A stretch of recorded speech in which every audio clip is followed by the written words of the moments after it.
Naona sasa hivi ni mwendo wa kuhudhuria vikao. Mwendo wa vikao. Mimi ni kiongozi mtarajiwa, kwa hiyo natengenezwa. Wewe? Natengenezwa kwa ajili ya, unajua kanda ya Ziwa inanitegemea.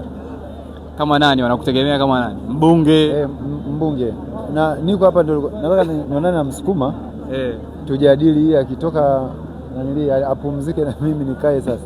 Wote ni wanachama, ni swala la kuzungumza tu. Kwa connection.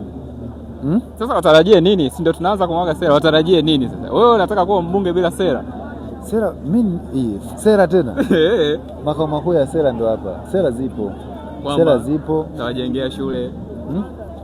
Sasa hivyo vitu hivyo ni vya kawaida, yani kujenga hiyo shule, sijui hospitali, hivyo vitu nitafanya. Kuna vitu vingine vya ziada vikubwa zaidi ya hizo shule.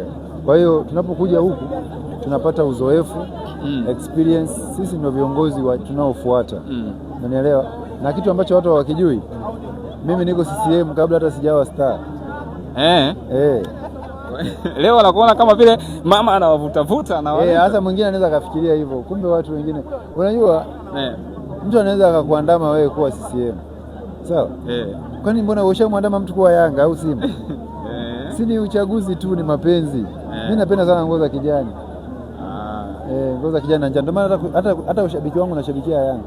Kwa hiyo CCM long time. Boni here. Sijamuona binti mnene mfupi mweupe. Mnene mfupi mweupe nimemwacha ili aendelee. Kwa sababu hatuwezi kuchukua wasanii wote Dar es Salaam. Wengine wapo kule wanatengeneza mazingira ya viongozi wa nini, sehemu za kupigia kula na nini. Alafu nimemfungia ndani. Yule. Huko naona kuna maensa mwengi. Nimemwambia angalia kwenye TV. Unaona